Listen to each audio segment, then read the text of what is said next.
hair doctor. So today we're going to talk about our book. We're in cyber reading. I've got something all over me that I wanted to kind of wipe down. And also I need to wipe my screen because it looks really yucky and it makes it harder for me to see and it makes it harder for you to see me. I think that's better. Uh-oh, I think I got a little film. So as you guys are logging in, of course, I'm doing a little cleanup. I think that's even better. Okay, so my collar's popped. I'm ready to go. So today we're going to continue on our book, Black Woman's Guide to Beautiful Hair, our cyber reading. And wow, can you believe it? It's been 11 weeks. 11 weeks. I'm pretty excited, and I'm even more excited because I know you're going to be excited because we have stopped talking about the mind. Now, I did get some good feedback on the mind and how everyone, the ones who gave me the feedback said they did enjoy that. They enjoyed the portion on the mind. And so I was excited about it because I think that that's where, and I heard a minister say once, the battlefield is in the mind. I think that a lot of times when you think a certain thing, you tend to respond that way. I don't believe in that, oh, think it and it's going to happen to you. I just believe that, or speak it and it's just going to happen. I believe there's divine order. I believe that God has a plan for our life. And I believe that, I believe that we just need to tune into that plan that God has for our life. But when it comes to our thought pattern and how we think about our hair, we tend to respond based on what we think because we believe those things. So we have done the mind, and I'm pretty excited about the fact that we have gone through that portion of the book. And the book, as I said, The Black Woman's Guide to Beautiful Hair, we're in week 11, and it's broken up into basically 4 parts. We have the scalp, we have the mind, then we have the scalp, the hair, and then the program. So we want to talk about the program at some point. So right now we're going to go to the next portion of the book. We just completed the mind, so we're going to the scalp in the book, the book. I'm really excited about the scalp because the scalp is skin, and we so often ignore our scalp as if our hair is just floating above our head. And hair is an appendage of the scalp. So it's really important for us to make sure that we understand that the scalp has to be taken care of in order for us to really have healthy hair growth. So there's just so many things that people think about as it relates to their hair. They don't think about their scalp. So you think about the hair strands, but not the scalp. So there's so many things that are missing in that part. But first, as always, I want to start with my hair, doing some things with my hair.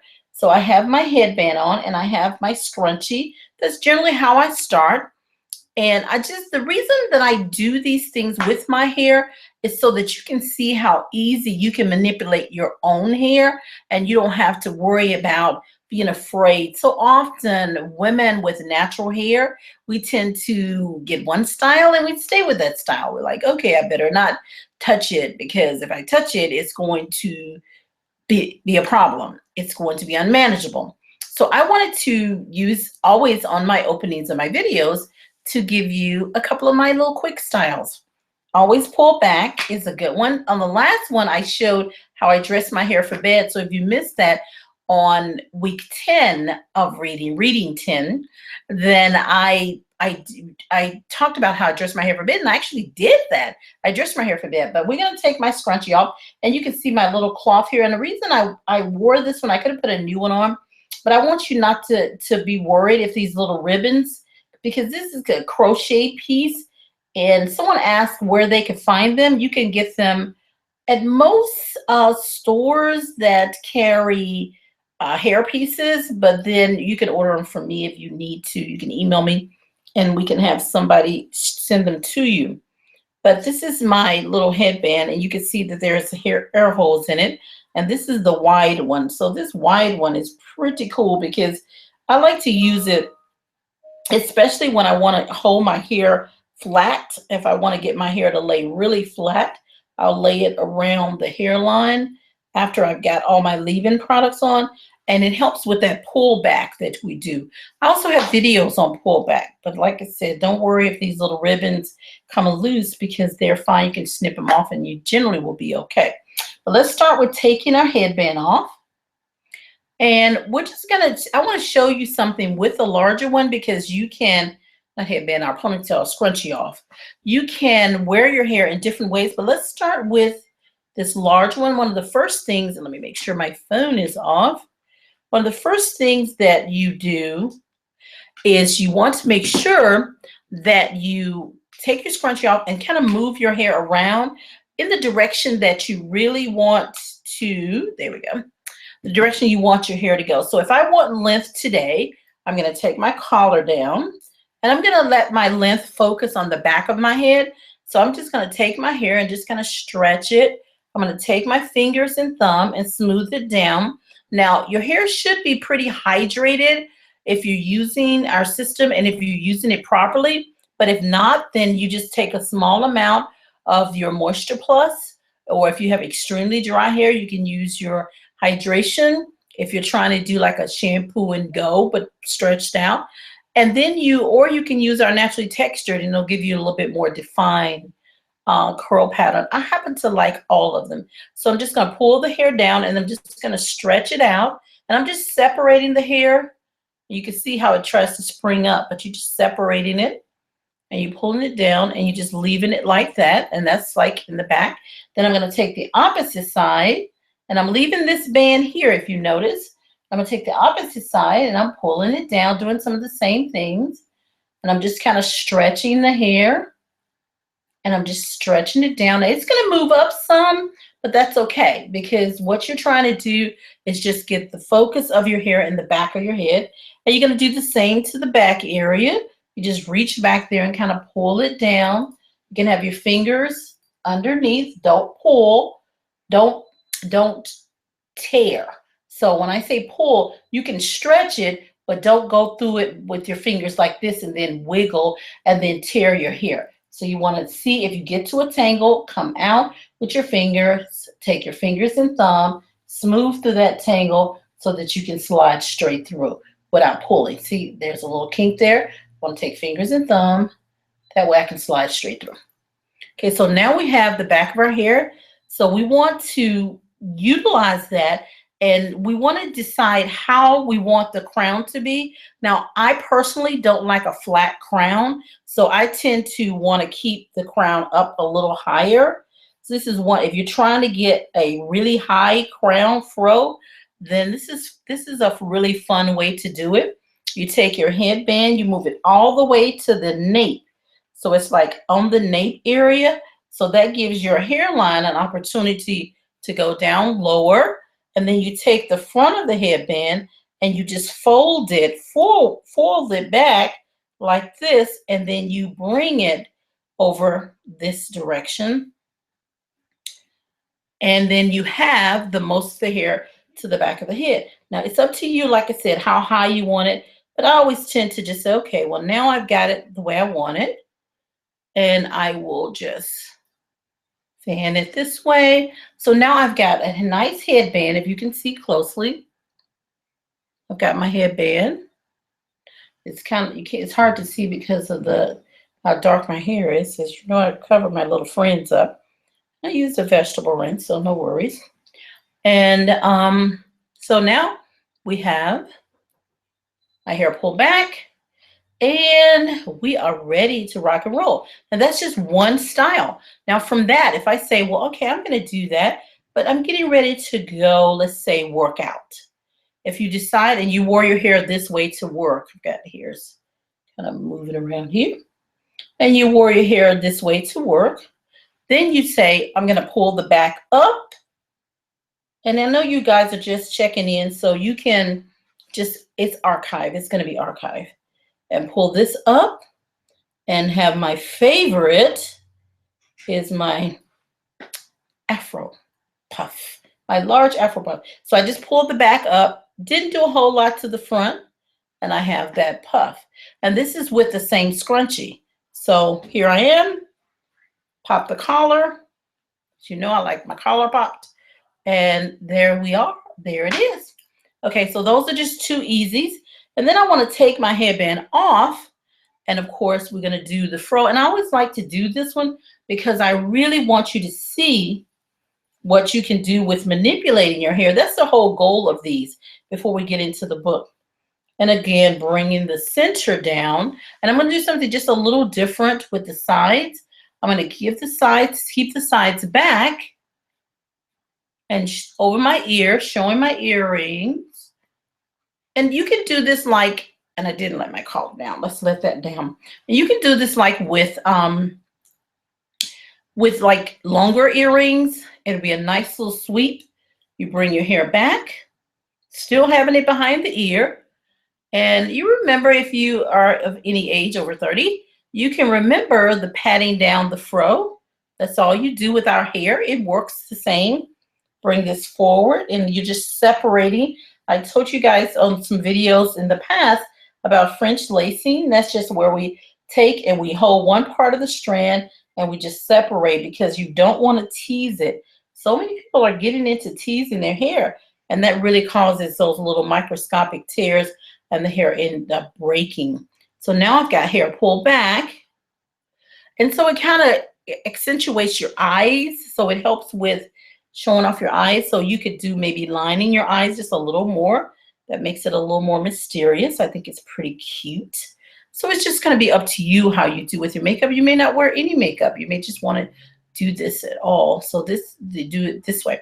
So here I have it, and there it is. So my sides are pulled back, so it shows my profile.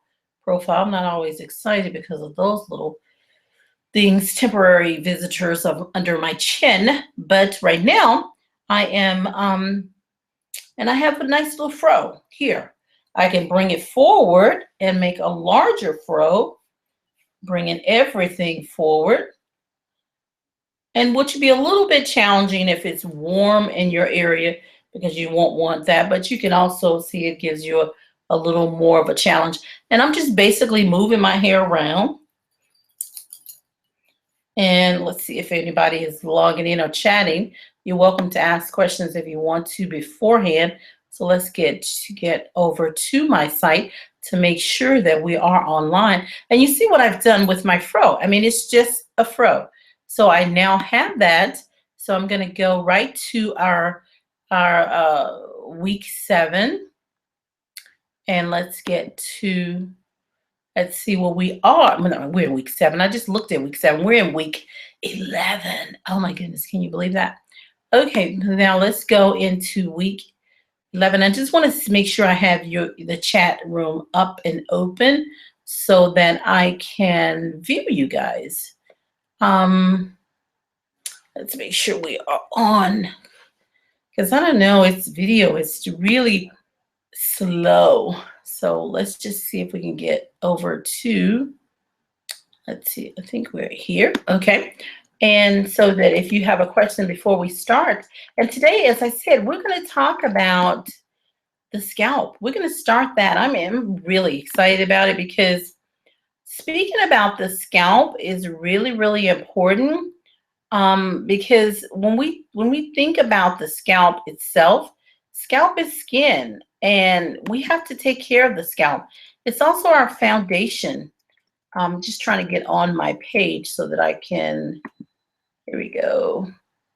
All right, so I can go back and see what's And welcome to the show. Okay, let's stop that there. And let's go live.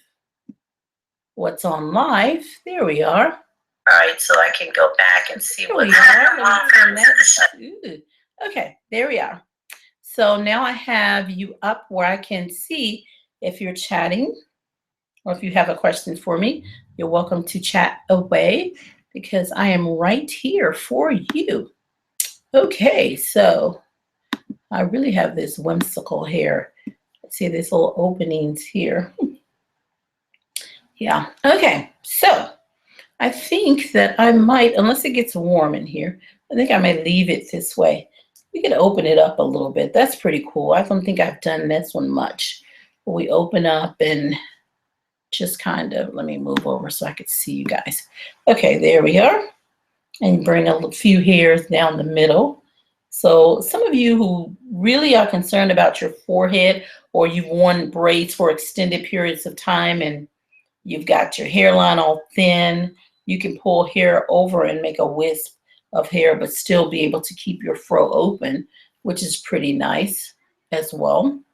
So just different things that you can do with your hair. The main thing is you can manipulate the hair to do whatever you want it to do. And that's what we're getting to. So with that, let's get to the book. The book, the book, the book, the book. I'm really excited because we're going to the scalp. And as I said, I may stop and say, hey, it's getting warm. I need to pull this up. Okay, so first we're back in the book and we're going to go to the chapter or the section on the scalp. All right, so I'm just going to read to you and make sure you get ready to ask any questions that you may have. It's important for us to understand our scalp. Our hair grows from our scalp. The foundation to healthy hair is a healthy scalp. I mean, we just have to admit that. And education, remember, we just finished the mind. Education is the key to establishing and maintaining a healthy scalp. If you don't know what to do, if you don't understand your scalp, if you don't know how, you won't know how to take care of it. If you don't take care of your scalp, you're going to have problems with your scalp. You can have scalp problems. You can have problems with hair loss. You can have all kinds of problems. So it's really going to be crucial for us to oh, great, scalp questions already. You can have a problem with maintaining a healthy head of hair. You can have all kinds of problems. So with that, before we start, I'm going to go on and answer this question that I have here in front of me. Let's see. Let's get back to our chat. Here you are. You said, is there a way to stop seasonal itching of the scalp? Because each summer and winter, my scalp will itch for a couple of weeks. Let me tell you, that is an outstanding question. And I'm going to tell you reason why, because those are the things that many women find themselves plagued with. They feel that they cannot control it. Itchy scalp during the winter months will come from dehydration. The moisture levels on the scalp will drop. Notice your hands, your feet, notice your legs. You're going to see that you have to use more lotion. Well, the scalp is drying out, and when it dries out, it begins to do something called self-polluting.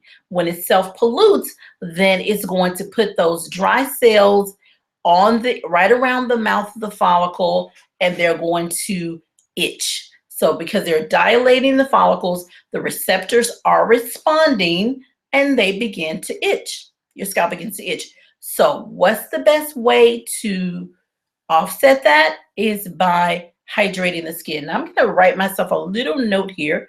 And if I forget, please email me to put up a video. And I have, if you go on my YouTube page and you type in hair and scalp, my name, Lisa Akbari, hair and scalp dehydration, then that will take you right to that video. Now that's for the winter. It will help you with hydrating, how to clean. Now, contrary to what most will believe or do, during the winter months, you really do need to clean twice a week, and you can don't go any further than once a week, because the scalp is self-polluting with that dry skin, and those cells will crowd around the mouth of the follicle. As I said, cause them to dilate or the pores of the scalp, and you will have an itch. That's your winter itch.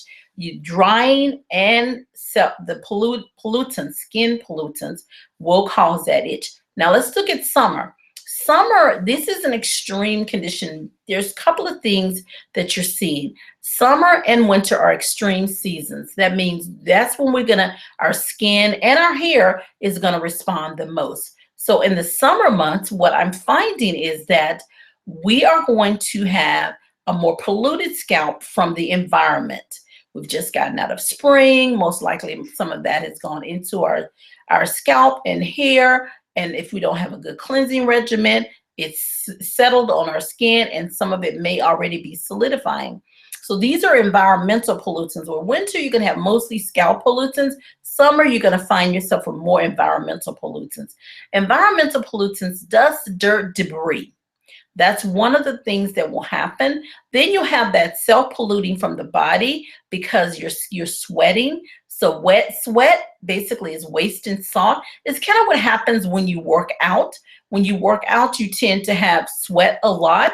And when you do sweat a lot, then what you have is, let's make sure, oops, I'm trying to get back to my page. When you sweat a lot, then you're going to have problems with the scalp, the waste and salt being dumped on the scalp. Once the waste and salt is dumped on your scalp, then you're going to find yourself dehydrating. You're just going to dry out. Once you dry out, then there's a problem. There again, it's going to solidify around on the scalp, and then you're going to end up with a problem with those pollutants resting along the mouth of the follicle on the surface of the epidermis, and it's going to be a problem for you because it can cause an itch. So it's real important for you guys to understand, in order to have a really healthy scalp, and we're going to talk about this a little more in just a second. Okay, now I'm back, and now I've got to make sure I keep you guys. We're going to talk about this in a second. I want to teach you about the kind of environment that you need in order to have a healthy scalp. Okay, so now I have the chat box. So we're going to talk about how the scalp becomes polluted. We're going to talk about all those things as I've already started, and we're going to move forward with the scalp. So that was a great opening question. Okay, you must look at your scalp for what it is. Scalp is skin. We must look at our scalp, and we must say to our scalp, scalp is skin, which is one of the largest organs on the body. It is the largest. And we have to take care of our skin. We have to take care of it. We have to clean the pores so they can breathe. So they can redevelop or renew themselves. And healing when needed. You have to create a certain environment so that your skin will renew itself and it'll stay clean and young looking. It's kind of like with your face. If you don't clean your face, dead skin cells will build up, oil, makeup, things like that, and then you'll end up with a polluted skin, and you'll have pimples or you have breakouts, all kinds. So scalp is skin. Let's start with our top layer, the layer that is on the front line, the layer of scalp that is really the one that gets into the most trouble and it becomes the most damaged. The epidermis layer. The epidermis layer is the layer that's on the front line. Now, the scalp has two main layers that you want to associate yourself with and really familiarize yourself with. The two main layers of the scalp, of each layer will have many sublayers. The top or outside layer is called the epidermis. And I want to read it so that I can just kind of stay in order, because I tend to be all over the place if I'm not careful. The top or outside layer is called the epidermis. This layer is thick and tough and protects the inner, more delicate or sensitive tissue. So let's kind of talk about this a little bit, and I probably will get ahead of myself, but there are no blood vessels in the epidermis, and you'll hear me say that again. So when you are having a relaxer, or you braided your hair, or you scratch your scalp and you bleed, or you become tender, then you're most likely in the basal layer, which is right before the dermis, or you're in the dermis. You got to be careful with that. So I just wanted to say that as we're talking. When you look at your scalp, you are looking at the outside layer, or the epidermis. The mouth of the hair follicles are housed in the epidermis. The mouth of the follicular units are housed in the epidermis. Now, what are those? The mouth, why is it important? Well, the mouth of the hair follicle is the little opening where the hair emerges from.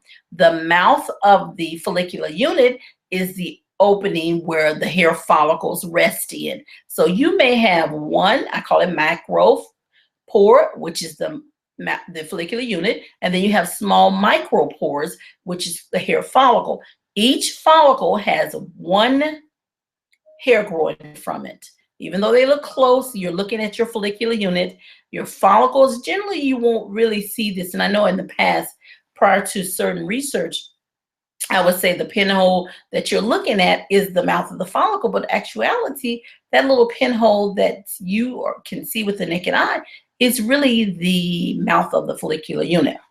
Now, this is all important because the lip or the mouth rests right in the epidermis of the skin. Now, take a look at your scalp and that little pinhole opening. Yes, that's what I mentioned there. The opening of the mouth of the follicle is the only part, in addition to the follicular unit with my new research, is the only part that you will see of the follicle with the naked eye. So many times it becomes filled with dust, dirt, debris, and other negative buildup. Now, I did mention the dust, dirt, debris. That's what happens in the summer, mostly in the summer, or in areas where it's really dry, like in areas where in Arizona, some parts of California. You can find in other areas where it's pretty warm year-round, parts of Florida, you're going to find that. If you fail to, okay, that is why it's important for you to shampoo on. And many ask me, how often do I shampoo? My answer is always the same, on an as needed basis. Now, that's my first answer. The second answer, if they be more specific, if someone says be more specific, my more specific answer is shampooing every 3 to 7 days. If you're in a polluted environment, you're swimming, sweating, working out, working in the yard, on vacation, at a cookout, you need to shampoo 3 days or at least 48 hours after that activity. Don't go any further. If you are sweating and swimming, you need to do it. But other than that, you need to stay inside of 7 days. That's going to be really, really crucial. Okay. All right. So as we move on, you never allow the mouth of the follicle to be filled with those debris and dust and dirt. This is why shampooing when the scalp is dirty is a must. If you fail to do so, eventually you will have scalp problems. And these scalp problems can lead to hair loss because certain blockages will develop on those solidified pollutants around the mouth of the follicle. And let's talk about those pollutants. Pollutants come in 3 categories. First, you have cosmetic pollutants. And cosmetic pollutants really develop when you have a product that's not clean. So you want your you want your hair to feel good. And some people will overuse products. So we don't want to say all products, when you can feel it on your hair or on your hands, are dirty. Sometimes you overuse. But products that are clean are products that when you wet them, that's the way to know for sure, it begins to dissolve and just kind of go down the sink. They don't just leave those traces. You always get that squeaky clean. And that's why it's so important. Squeaky clean does not mean stripping. It just means you're putting it at a pure natural state. Okay. So when that's the first pollutant, or the product will dissipate, that will be a cosmetic pollutant. If you get that filmy, like a lot of the waxes, a lot of the products out there now, they tend to dehydrate the hair. So, and they will, because of the buildup, then we call it negative. The positive buildup is when you put the product on and it builds the hair up. The hair is fluffier, it's full, it's soft. That's a positive. If it doesn't rinse clean from the hair, and I think I'm losing myself in my seat. There we go. If it doesn't rinse clean from the hair, then it becomes a negative buildup.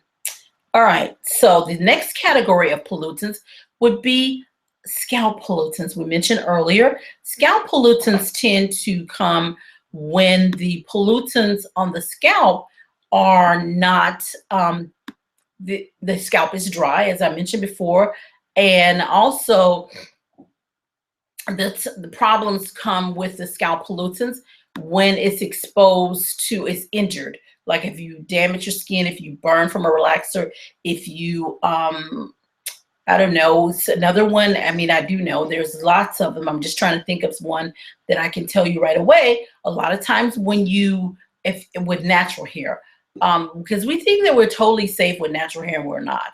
If your scalp dries out, if you have on braids, weave, or anything that's pulling the scalp, your scalp pollutants will develop and you will end up with problems with blockages around the mouth of the follicle.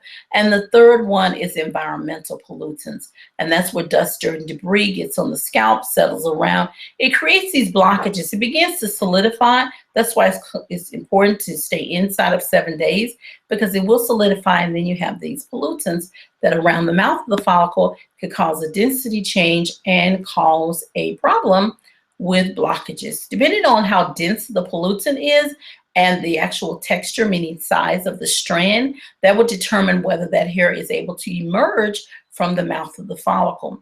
Okay, so we have a question. When cleansing the scalp, is it okay to clean with ACV? Well, you cannot clean with apple cider vinegar. Apple cider vinegar does not clean. Apple cider vinegar dissolves, it softens and it breaks down, but it doesn't clean away. So what happens when you have like a buildup, if you say, well, I really don't want to use shampoos because I'm really afraid they're going to dry my hair out. But at the end of the day, you really need to shampoo just like you need to use a soap when you are actually showering or bathing. So it's really important to keep your pollutants away from the hair and the scalp. Apple cider vinegar, when it hits your hair or scalp, it starts to break up and break down, but it doesn't clean away. So when you rinse it, some of it settles back down on your scalp, and when it settles back down on your scalp, then you have that buildup. So it'll settle and it won't clean. So you want a shampoo, just shampoo. Get a shampoo that's a clarifier. I know y'all are afraid of them, but there's no need to be. Clarify with the pH of 4.5 to 5.5, and you'll do just fine. You will be okay, I promise you. Go on my website, lisaakbari.com, and just look at my shampoo, and you'll be fine. I will guarantee you that. Okay, so the next question is, how long would you recommend one to stay with braids? Is 8 weeks okay? As long as you shampoo every week? I would highly recommend a braid program. So if you are wearing braids, please email me, lisa@lisaakbari.com, and I can send you a braid program. And that's going to tell you how to braid your hair and keep your hair healthy and clean, and your scalp healthy as well and clean. Now, to answer your question, braids, you can wear braids 8 to 12 weeks without a problem. The braid program keeps your braids looking neat. Also keep in mind that you want to make sure that your braidtician braids tight to the hair and not to the scalp. One of the biggest problems with braids is the traction. The traction where you're pulling the hairline and you're causing a problem with the hair, the mouth of the follicle becoming stretched, then it stresses the tissue, stresses the hair, and either the hair will break or some inflammation will set up in the follicle, and you will lose that hair temporarily and sometimes permanently. So 8 to 12 weeks are okay, following a braid program, making sure you braid tight to the hair and not to the scalp. And what that basically means, and let me kind of show you with my hair, that basically means when they take your hair, let's just go into my hairline, and they braid your hair. So they're not going to pull. Normally they just pull and pull. You see that hairline? No, you want them to braid and make sure that you can take that braid and it's loose. Once they finish, that it's loose right at the base, just a small millimeters. You don't have to have a hairline that is looking unkept. But if you think about my hair, my hairline, basically what I do with my hairline, if I want my hairline to lay flat, I pull it back and tie it down. If they do the braids and they make it tight to the hair and not to the braid, and not to the scalp rather, so in other words, tight to the braid and not to the scalp, then you can lay it down. And I'm going to pull up because it's getting warm in here. So yeah, even though my fro was really cute, I'm going to go on and pull my hair up, and we're just going to use my scrunchie. Not scrunchie, but we're going to use my headband. So this will give me a chance to show you how that works with the headband and laying your, here we go. I'm going to give myself a nice afro puff, which is, by the way, as you know, one of my favorite summer hairdos because it keeps me from having a personal summer. But it's actually kind of warm in here right now. No, it really is. It really is. Okay, so yeah, that's what I would say about braids. Excuse me. I hope that answers your question. Okay. All right, so let's go back to the book. Now, we just talked about the epidermis, and the epidermis, I'm going to fan a little bit. Okay, I'm okay. It's all done. All right, let's go to, and we're going to talk a little more about this because I want this is important. It's important for you to know that the epidermis layers have no, as I said earlier, blood vessels. Therefore, the layers cannot bleed. So when you damage your epidermis, it may not bleed. Sometimes you may not feel it. Depends, because you have the top layer of the epidermis, which is the cornea. Then you have all the way right before the dermis, which is the basal. Now, as long as you're in that cornea layer, you're not going to feel it. You'll feel the rubbing, you'll feel a little pressure, but you won't feel pain. So as long as the person doesn't feel pain and they're not bleeding, they think they're okay. And that's why so many people end up with first-degree skin damage with braids, locks, relaxers, color, because they will allow their epidermis to become damaged. Okay, blood vessels are found in the inner part, and I'm going to talk about the layer that we're found in. We find blood vessels. When damage to your scalp causes you to bleed, then you've opened the door for some really serious problems. So we definitely don't want that. But we also don't want first-degree skin damage, which is damage to the epidermis. That's where our cornea has become worn and thin, and now we are beginning to become sensitive. Just like a lot of ladies with relaxers, they'll say, well, I'm sensitive to chemicals, relaxers, or I'm sensitive to color, or I'm sensitive to this product. Unless you have a rash or swelling or redness, then you're most likely not sensitive to that product, or it's just sensitive scalp equals a damaged scalp in many cases.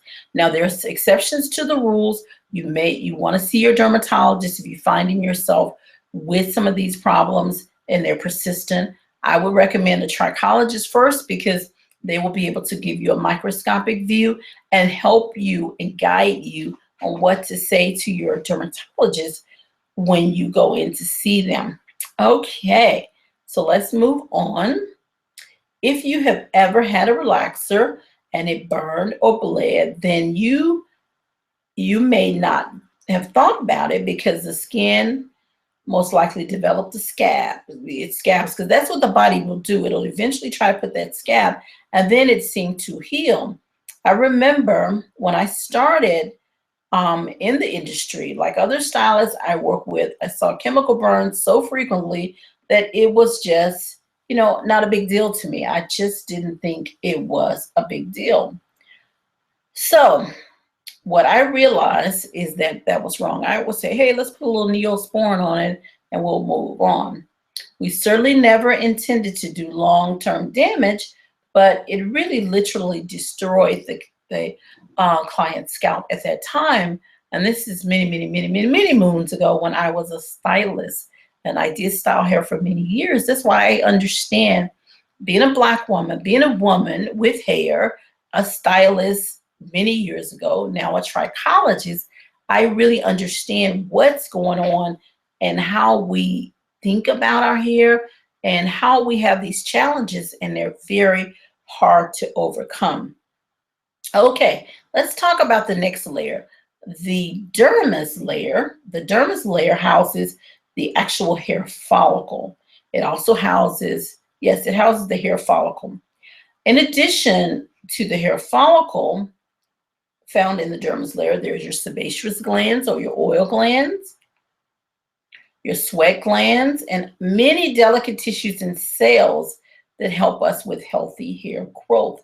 The oil glands are in the dermis layers consist of little tiny ducts, these little oil ducts that point toward the mouth of the follicle. So as the hair emerges, it lubricates the hair shaft. So it gives you that shine, and mixed with the sweat glands, it gives you that pH, and the sweat glands are right there.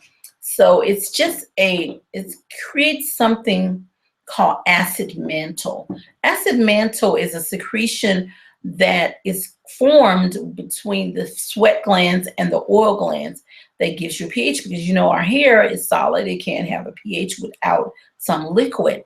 So that's how we derive that pH from that acid mantle. It gives you the pH, but in most cases, when we don't take care of our hair, keep a polluted environment, dirty environment, we tend to have problems with our hair and our scalp being healthy, because we don't clean and we keep it polluted, and damaged, especially when we tear the epidermis. We're getting more attention from our sebaceous glands. I think I turned this, there we go. Our sebaceous glands and our ducts that are trying to help to heal the skin. So it's crucial that we really take care of our scalp.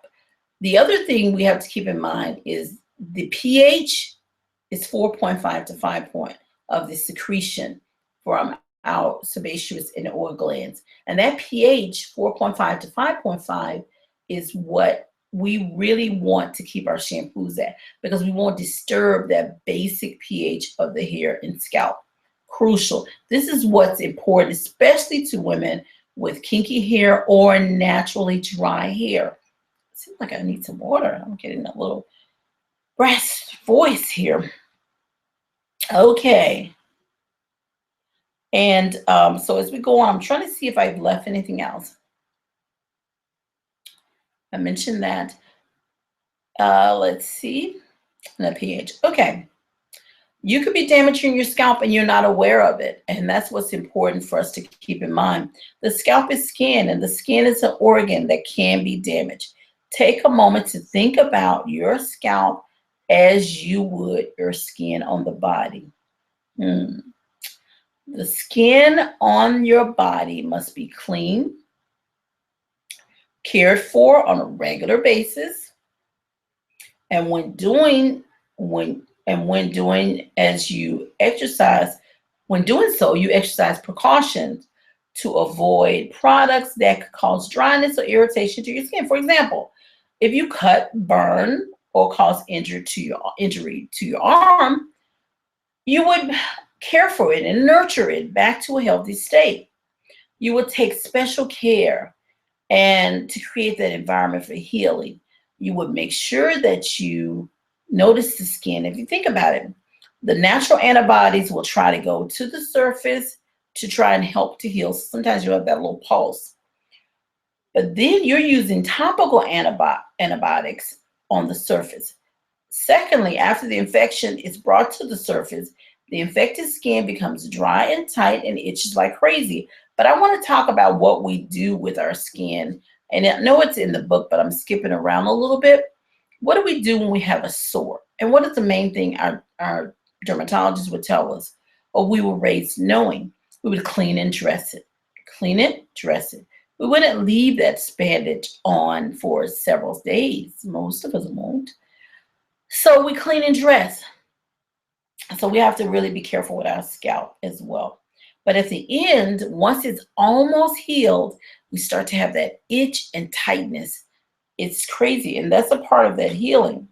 Well, we don't scratch our arm because we've had this sore there. We just happy it's healing. So we're like, okay, I'm just going to be careful. I'll put a little lotion on it at that point or something. We don't scratch it, but with our scalp, we literally dig into our scalp. Well, the same healing process holds true to your scalp.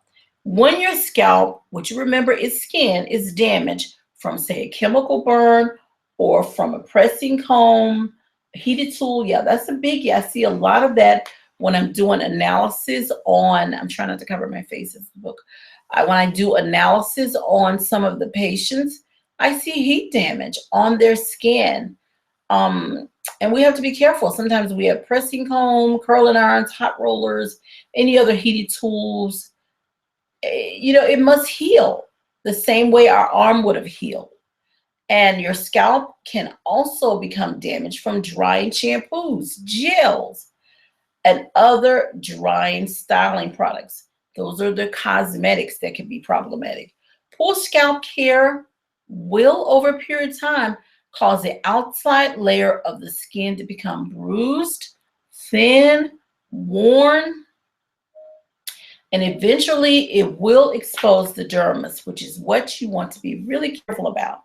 Because anytime you expose the dermis, then you're in an area where you are going to have major problems with inflammation, possibly scarring, destroying your follicle.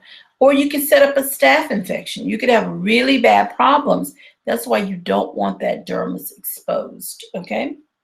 All right, so what is our natural reaction as our scalp begins to heal? The natural reaction is to this dry, itchy, flaky scalp problem is to scratch with our fingernails or other sharp objects. I've seen people take pins, dig in their scalp, their nails, anything that's on hand because the scalp is itching. I always tell my patients, I'm going to make a deal with you. You stop scratching, I'll stop the itching. I stop the itching, you stop the scratching. Deal. And we shake on it. And because the thing is, you're scratching because it itch. And sometimes the itch is so bad, you just can't take it. And so I understand, but the thing at the end of the day, if you scratch, you are going to cause problems. Think about your fingernails. They hold countless germs. And when you scratch your scalp, you are causing more problems. An area that was once a very small spot, I have so many patients to come in and say, listen, it was a little spot and now it's a really big area. And what happens too is when you scratch your scalp, then what you're going to do is you're going to cause one thing to happen, the epidermis to become worn and thin, so that now you have a sensitive scalp. So your pain receptors are responding, so it's now tender. Then you have a problem with friction. Anytime, if I rubbed here long enough, I'm going to have not only friction on my skin, but I have friction on my hair. So I see many ladies with their crown area very short, and they'll say, my hair just won't grow. And so one of the first things, even if someone asks over the internet, I would say, oh, does your scalp itch? That's one of my first things, because when you have an area in the crown, generally it's going to itch in that crown if your hair is short. I'm not speaking of female pattern baldness. I'm speaking of an itch that's coming where you still have hair, good density. The hairs are just really short and they tend to stay that way. Generally, there's an itch associated with it because what you're doing is while you're rubbing and clawing away at your scalp, you're basically rubbing that thread-like fiber called hair. You're rubbing it away. So we have to do this. Nowadays, many people label a damaged scalp as a sensitive scalp. At this point, your scalp has become sensitive because of wearing through the epidermis layer. The cycle of damage will continue until you take better care of your scalp. Now, what I want you to do is let your newly educated subconscious mind be your guide to a healthy scalp. You can do that. You can do it because what we want to make sure of is that our scalp is fully taken care of. And when let me see if I can go back. When we do that, then we're not going to have any problems with our scalp being unhealthy. Now, if you have scalp disease, then that's different. And we want to consider that because scalp disease is something that's very different from what I'm speaking of. I'm speaking of what I call first degree and second degree skin damage. First degree skin damage is when the epidermis is damaged. Second degree skin damage is when the actual dermis has become damaged. Okay, so I had another question that was sent to me, and I want to make sure I can get her question in. So if you have any final questions, because I'm excited about next week. Because next week we're going to talk about lifting dandruff. Ooh, many people do it. Let's see if I can get this question larger so that I can see it. Okay, now the question said, I had someone to curl my hair with Marcel curlers. I'm natural. And it fried, this is our words, quote unquote, it fried my hair so short in one spot that it struggles to grow back. And the rest of the hair, not only that I started having issues, not only that, I started having issues with seborrhea dermatitis. It is, or seborrheic dermatitis, depends on who your dermatologist, and it's like tomatoes. It is impossible for the spot that has experienced damage. It says, is it possible, Lisa, read, is it possible for the spot that has experienced damage to burn down? Will it ever grow back at a normal speed again? And this is her concern. First, well, let's look at the first part of the question. She said that someone burned her hair. And then she said she has seborrhea dermatitis. Let's talk about what seborrhea dermatitis is for a moment. Seborrhea dermatitis is a inflammation of the seborrheic or seborrhea or oil glands.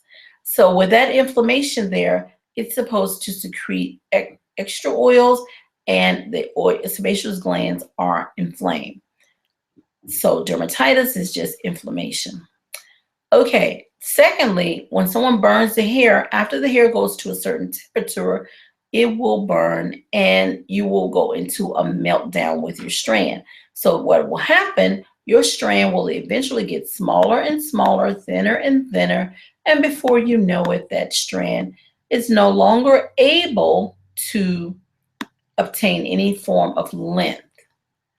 Someone said, thank you for taking the time to help. Oh, bless you, my dear. You're so sweet. I love this. I mean, there's so much that I could do, but let me tell you, I'm going to say this for anyone that this may help or bless. Anything that God has given you or put in your hand is totally not for you to just have. It is totally for you to make sure that you share with others. And that's important. So I love doing what I do. Before we go, I want to talk about, let's see if I can get this flyer up, because there's some exciting things that I'm going to be doing. So I'm pretty excited about that. Let's see if I can get, okay, there we go. Let's see. We're going to go to Dallas. We've been asked to come. I've been asked. And I'm excited about this because this gives me an opportunity to work with this company. And I'm going to, let's find this flyer. And I want to talk a little bit about it. I'm going to be the trichologist there. And I'm going to do, if you're in the Dallas area, this would be great for you.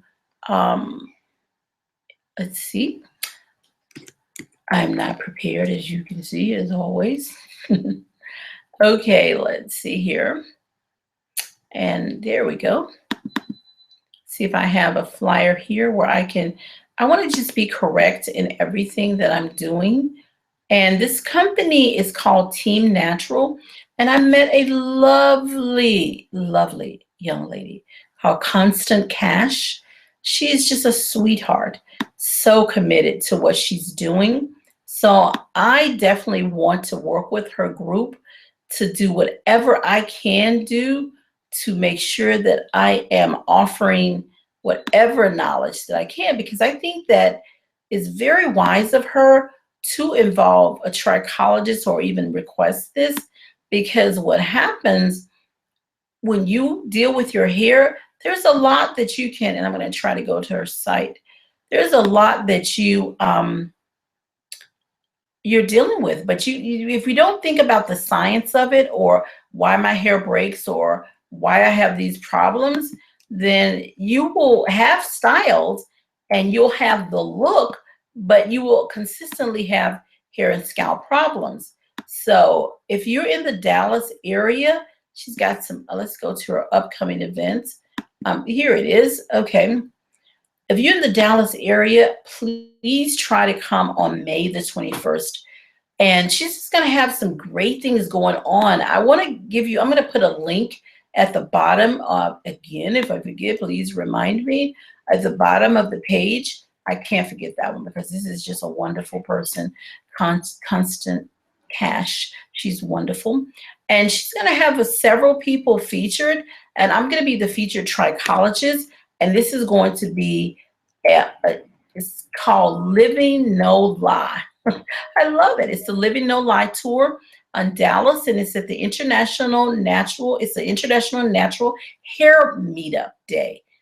I love it. I love it, love it. Saturday, May the 21st, and it's going to start promptly at 10:30 a.m. So make sure that you guys go on, and you just got to join us. The flyer just says join other natural enthusiasts worldwide for International Natural Hair Meetup Day in Dallas, Texas. And just going to talk about various things. And I'm excited about being involved because I think this is very, very important. You're going to meet other natural people in your area. You're going to gain exposure if you are someone who wants to have your product lines there. Just really, really just see them. Let me see if I can just give y'all the information. Let's see there. I know that her website is Team Natural. I know you can do the teamnatural.com, but it's www.iamtamnatural.com. So it's iamteamnatural.com/Dallas. And that's /Dallas. But you can go to the Team Natural page and you will be able to get all this information. I'm going to also give you some contact information, even though all of it's on there. You can contact them at that, or you can go on their contact section of the page and then you can put in your name and all your information, and they will be more than happy to send you information about their show. So I'm pretty excited about that. And I didn't want to get off the air without talking to you guys a little bit about it. And she's got some pretty exciting things on her site. Haven't had a chance to view the entire site, but I was impressed with her. I was impressed with what she's doing and trying to do to reach out to the natural hair community, and impressed with the fact that she understands that it's important to have a trichologist involved. So all of that was really, really impressive. So I'm going to be there May the 21st. I'm going to be in Dallas, and I want you to join me, guys, for this show. Okay, so now we have next week. We are going to talk about lifting the dandruff. Lifting the dandruff is going to be crucial that we understand that when we scratch our scalp, that is a problem. I think I completely answered that question. I hope I did. Yes, I think I did.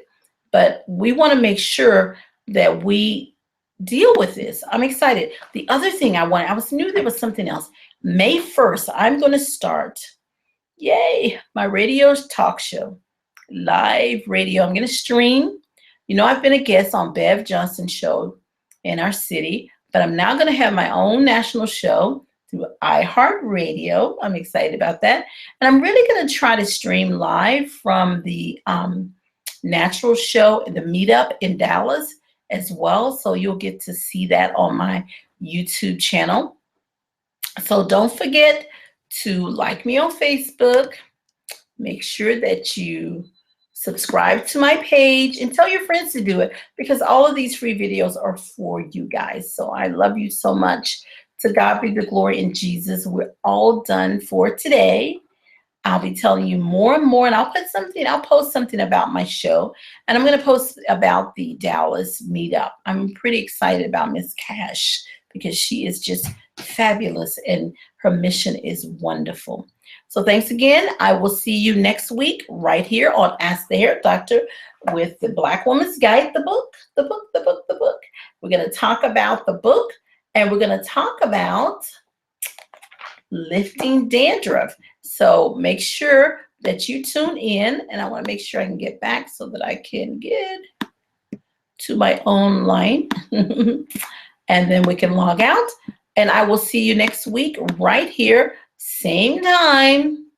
If I can get my show back. The Black Woman's Guide to Beautiful Hair. Okay.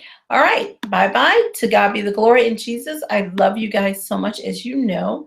And I'll see you next time. All right. Goodbye.